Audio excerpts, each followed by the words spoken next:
बांग्लादेश के खिलाफ दूसरे टेस्ट में भी पाकिस्तान पर शिकस्त के बादल मंडलाने लगे। मेहमान टीम को जीत के लिए 143 रन की जरूरत, 10 विकेटें बाकी।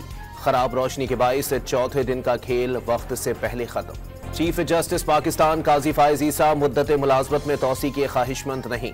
एक्सटेंशन के मौजू को बार बार छेड़ना मुनासिब नहीं। वफाकी वजीर कानून आजम नजीर तारड़ ने वाजे कर दिया।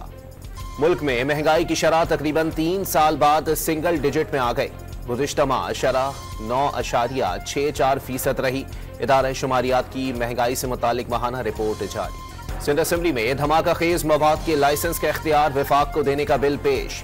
स्पीकर ने बिल कायमा कमेटी बराए दाखिला के सुपुर्द कर दिया। 1 हफ्ते में सिफारिशात तलब। सिंध हुकूमत का कराची पोर्ट टर्मिनल से जाम सादिक पुल तक एक्सप्रेस वे बनाने का फैसला।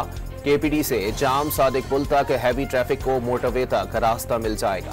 मुजफ्फरगढ़ में घरेलू तनाज़े पर पड़ोसी ने घर में घुसकर 2 खवातीन और बच्ची पर तेजाब फेंक दिया।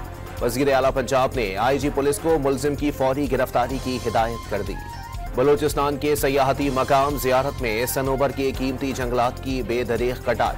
शहरियों ने आला हुकाम से कीमती जंगलात बचाने के लिए नोटिस का मुतालबा कर दिया। और लाहौर के मुख्तलिफ इलाकों में हल्की बारिश। पीडीएमए ने पंजाब के दरियाओं में कल और परसों मूसलाधार बारिशों के बाइस तुग़यानी का खदशा जाहिर कर दिया।